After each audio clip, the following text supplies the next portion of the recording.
One man, one mission, to rid the world of chronic anxiety once and for all. The Anxiety Guy, Dennis Simsek, shares his personal transformation from living a life filled with overwhelming worry to becoming a full-fledged positivity machine, a leading authority in generalized anxiety. Dennis gets to the truth of your mental health challenges and sets you on a path to transforming each and every area of your life. Here he is, the one and only, the Anxiety Guy.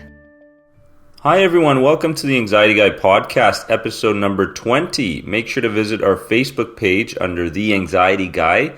Give that a like because all our updates are going to be done through there. As well, you can send me any questions you have under www.anxietyexit.com. There's a contact menu up there, and just shoot me the question. I will do my best to answer those questions as soon as I can. And as well, make sure to rate and review this podcast if you're really enjoying it, if you're getting a lot out of it, and that would make my day, that's for sure. And again, welcome. Before I get into my trip on Bali, our family trip when we went to Bali, if you've read the Anxiety Guy book, you know that there's a huge part in there where it describes our family trip when my child was about 1.5, where we suddenly decided to spontaneously take a trip to Bali. And this was at the peak of my health anxiety. And if you're suffering from health anxiety, you know what kind of feelings are creeping up and what kind of thought processes you have and what kind of fears you have. And think about that peak and just kind of jumping into a trip like that, a spontaneous trip, an actual move to a country like Bali. And I'm going to get into that a little bit later on. But first, I've got this great quote that I wanted to start this program, this podcast episode off with, and it goes, "The thing about smart people is that they sound crazy to dumb people. The thing about smart people is they sound crazy to dumb people." Now, I wanted to give you that quote today because I want to give you the freedom. I want to give you the okay to be who you are. And what tends to happen is we create a lot of anxiety within us because we try to blend in, we try to become more like others. And what we actually must do is accept our differences and build on our personality daily. And so, I get a lot of emails through the Anxiety Guy website, and some people ask me, Dennis, a lot of my anxiety comes from just trying to fit in. It's just trying to be accepted by other people.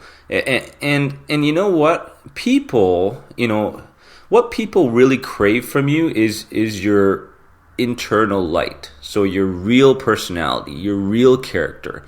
People want to become inspired. People deep down, they don't want to be around people that are bland and plain and so forth. If you've seen the Lego movie, you'll know exactly what I'm talking about.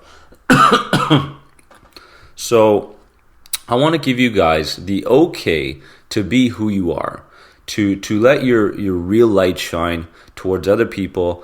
It doesn't matter who you come in contact with. The goal here is to stop trying to please everybody, because when we try to please everybody, we tend to kind of fade away from who we actually are. So I want to start with that as well. It's a great idea to create some daily routines that lets ourselves understand that our uniqueness is what others are truly craving from us. So there you go. That's the okay for you guys to really get out there, be who you truly are, be proud of who you truly are, and not try to blend in too much with other people, try to change your personality for other people, because that just kind of limits your potential. And again, I apologize for the coughing, guys. Under the weather a little bit, this rain and so forth, sunny weather, the mixes in Vancouver is just eating me up here. Now, with that said, Bali. I don't know if you've ever been to Bali, but Bali is a third world country. Bali doesn't have the things we have in the Western world, and in a trip from somewhere like Canada, where you're very comfortable, the economy is great, the culture is completely different, and moving to Bali was something that was triggered by my desire to create a change. I felt like when I was at the peak of my health anxiety and nothing was working for me. I tried everything. And I'm saying I tried everything as I tried it for a couple days, or I tried it for a week and so on. I never really, followed the 6 steps that I put out on YouTube, the 6 steps to overcoming GAD. I kind of jumped into something. It didn't work for a few days, and I gave it up. I jumped into something else, didn't work, gave it up. And little did I, until I read the book, Hope and Help for Your Nerves, I believe, from Dr. Claire Weeks. That one really opened up my eyes, and what it told me was I needed to really get down to what the root of the anxiety problem was. I had to stop going through symptom by symptom. I had to stop visiting doctors for the specific symptoms I was experiencing due to my anxiety, and I had to get down to the root of the problem. The root of the problem had a lot to do socially for me. It had a lot to do with my relationship with my father. It had a lot to do with my acceptance of where I was in the world, and I put a lot of pressure on myself to be successful and to be a professional tennis player. And when those things failed, I felt like I had to move things along a little bit quicker in different aspects of my life. So I had to take care of the root of the problem, instead of trying to dwell over what symptom might pop up, what I'm currently dealing with, and stop running. In a way, what Bali was an opportunity. And I said, you know what? It was crazy because I had a 1.5-year-old baby. I was just newly engaged. And Robin, who was my fiance, said, you know what, Dennis, I'll do anything for you to get better. Because as you already know, if you have a support team out there, they'll do anything for you.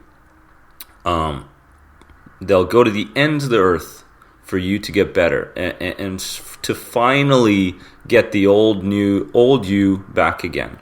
And that was Robin's, stance there. She said, whatever it takes, we're going to get it done.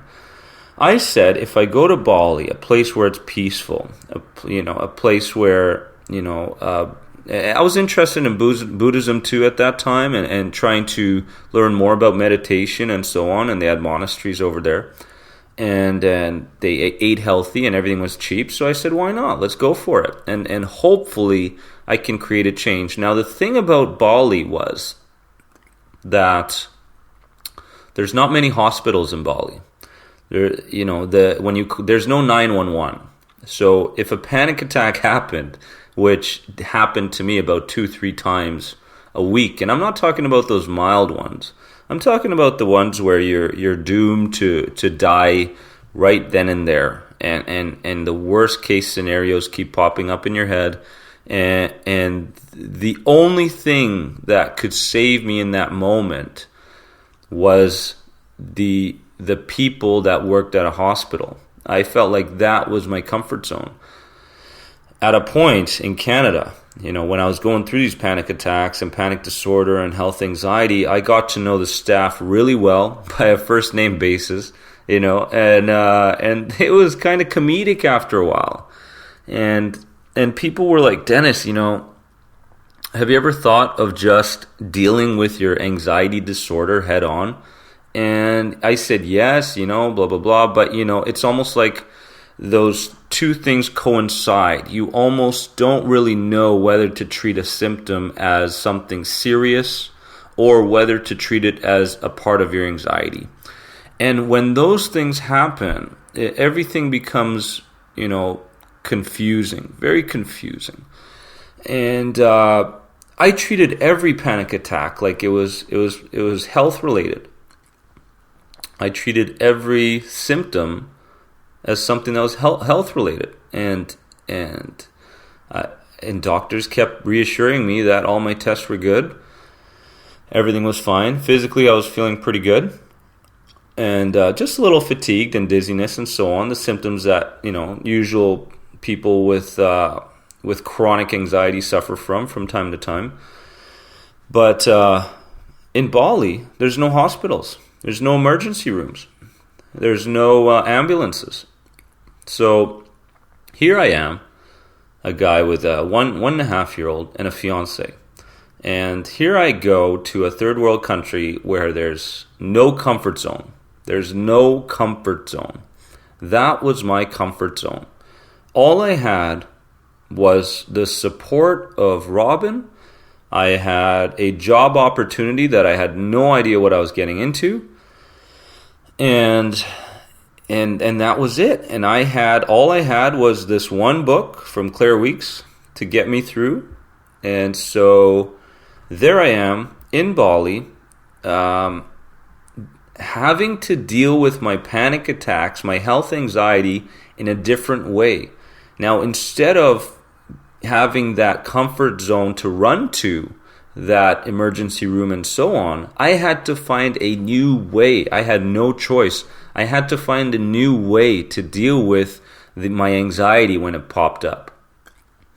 And my way of dealing with it was to talk myself through it.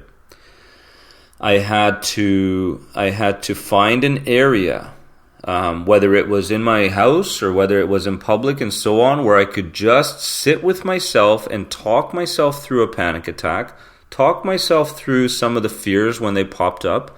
And that was huge.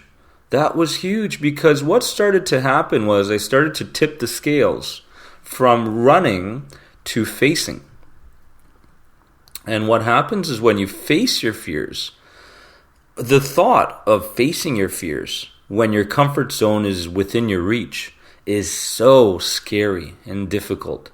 But when you're put in a situation where you don't have your comfort zone, all of a sudden you have no choice but to deal with it head on. And what starts to happen is that you start to build confidence. And as you know, through the End the Anxiety program, through my one-on-one services that I help people with online, if you're a client, you understand how important it is to build your confidence over what your fears are. And those fears are actually not as scary as we make them once we start to face them. And that's the truth, guys. And Bali actually taught me that, you know what, even though I'm in a situation where I have nowhere to run and I have little support team and I'm all alone and I'm lost in this little world, and at any moment I could be face to face with my biggest fears again, I learned to deal with it head on. And what started to happen was when those fears popped up again, I had two different paths I could take. I could take the path where I kept feeding my adrenaline, where I kept feeding my fears, where I kept feeding my what if thoughts. Or I could take the path of stopping that cycle in its initial stages. Now, when you stop the cycle in its initial stages, you stop the cycle completely. And that cycle, just as it starts getting going, and it starts getting going with kind of a twinge here, what could this be? And it starts with the what ifs. And that what ifs turn into adrenaline. Your fight or flight tends to kick in, and that cycle goes round and around and around. And what you have to do is stop it in its initial stages. And the way to do it is to talk yourself through it and to allow those sensations to take place, to understand more, become educated about anxiety, to get to the root of your problem, to write down the root of your problem on a daily basis, is to look at that piece of paper that shows you that what I'm dealing with here is blah, blah, blah, blah, blah. It is the root of my issues. It is not related to my health. My physical health is in perfect shape. My emotional health and my mental health is what I need to start to work on. And like we train ourselves in the gym for our physical body, we need to train ourselves mentally. We need to train ourselves emotionally. And what I like to do is change people's perspectives. When a situation pops up and anxiety starts to show its face, what I tell people is that this is not a chance for you to run from your anxiety. This is not this is not the time to start to run for your comfort zone. What it is it's a time to practice. It's a time to practice the new perspective. The new perspective is, how do I stop these thoughts in its initial stages? And whenever you're in the grocery store and you start to feel, the fight or flight response coming in, you start to think, oh God, what is everybody going to think of me if I start to faint here? Right away, that's an opportunity for you to go, you know what? I'm going to look at this anxiety, this moment, as a chance for me to practice the new me, not the old me. The old me would run. The old me would put all those little, the foods that I built up in my cart, go put them all back really quickly and get out of that supermarket as fast as I can because the line is too long. And something might happen that causes huge embarrassment and a hit to myself. And next thing you know, my confidence will drop. And I'll start to avoid the supermarket altogether. Instead, you have to understand that a panic attack has never killed you. A symptom of anxiety is not doing you any physical harm whatsoever in the long term. And when you start to realize these things, you realize how temporary those feelings are, how temporary those thoughts are. How many thoughts do we go through on a daily basis? 70,000. 70,000 thoughts on a daily basis. So I ask you, when it comes to those people that you look at on the daily, and you see them in your everyday life, and you go, you know what? Why isn't that person suffering from health anxiety? Why do I have to deal with this? Guess what? That person has the same thoughts as you do. When it comes to something related to health anxiety or a physical symptom, those people experience those things as well. But what's the difference? The difference is that they don't dwell over the symptom.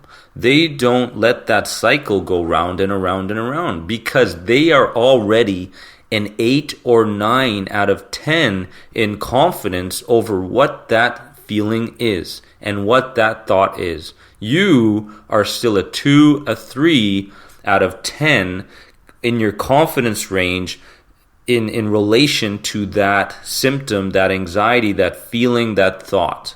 So what you have to do is build yourself up. You have to build yourself up to the point where you are at an 8, 9, or a 10 on the scale of confidence over your anxiety, and that 5 problem becomes very, very easy to deal with. Okay? So don't think that, you know what, why me? Why me? Why do I have to deal with this stuff? Guess what? Everybody goes through those thoughts. The only thing is we dwell over them. We respect them. We respect those thoughts. We look at it as this huge monster, and it's towering over us, and it's overshadowing us, and it's creeping us out, and it's going on and on throughout our entire day, and we're powerless to stop it. That's what we think. But the truth is, all the power is in your hands, and you can turn a monster into a fly if you wanted to. All you have to do is start to become knowledgeable. Start to build on the facts of the past. Has anxiety ever killed you? No. Has it ever, ruined you physically? No, in the long term. Has it affected you mentally? No, in the long term, everything is repairable. Nothing is permanent. Okay, that's what you have to understand. And not to defeat, but to continue on this path of new you have to accept setbacks. Setbacks are inevitable. Some people overcome anxiety, their health anxiety, within days. Most people overcome it within months. And setbacks are going to occur. You're going to find yourself dwelling over thoughts. You're going to find yourself dwelling over feelings. But those are okay because it's a time to what? It's a time to practice. It's a time to practice a new perspective when that stuff comes up. So every time, I almost got to the point where I was like, I wish my anxiety would pop up so I could practice the new me, so I could practice the new perspective. And I stopped running. Bali taught me that I could stop running and look at it in a new direction, look at it in a new way. And I challenge everybody out there, I challenge you, starting today, to begin empowering yourself over your health anxiety. Stop looking at it as this huge monster that is overtaking you every time it pops up its head. You have more power than you think you do. That's the truth. You have more power than you think you do. All you have to do is build yourself up, become knowledgeable, understand why this anxiety is caused. What is the root of your anxiety? And make sure to continuously listen to these episodes over and over again, because you're going to get some valuable information that you don't get on the first time. YouTube, my videos, I'm going to make tons of videos there for you guys. For you, okay? And make sure to subscribe through YouTube because, and you know what, guys? It's about building a community. From my experience, when it comes to health anxiety, there isn't many communities out there that really support a new positive you, the new you. There aren't many, and you know it. What there are there's forums, and there's chats, and there's certain places you can go to feel comforted. To be told everything's going to be okay. But those are temporary fixes. And those are not, you're going to continue coping for the rest of your life. Let's build a community together. Join the Facebook page. And ask me the questions through www.anxietyexit.com. And I hope that you guys go through this episode a few times and get the message. The message is that everybody here can create a Bali for themselves. They don't have to go to a third world country to finally face their fears. You can do it exactly where you are starting today. All right? So with that said, episode number 20, guys. Thank you so much for being a part of the Anxiety Guy community. Subscribe, and I'll see you guys in episode number 21. Have a wonderful day. See you guys soon. Take care.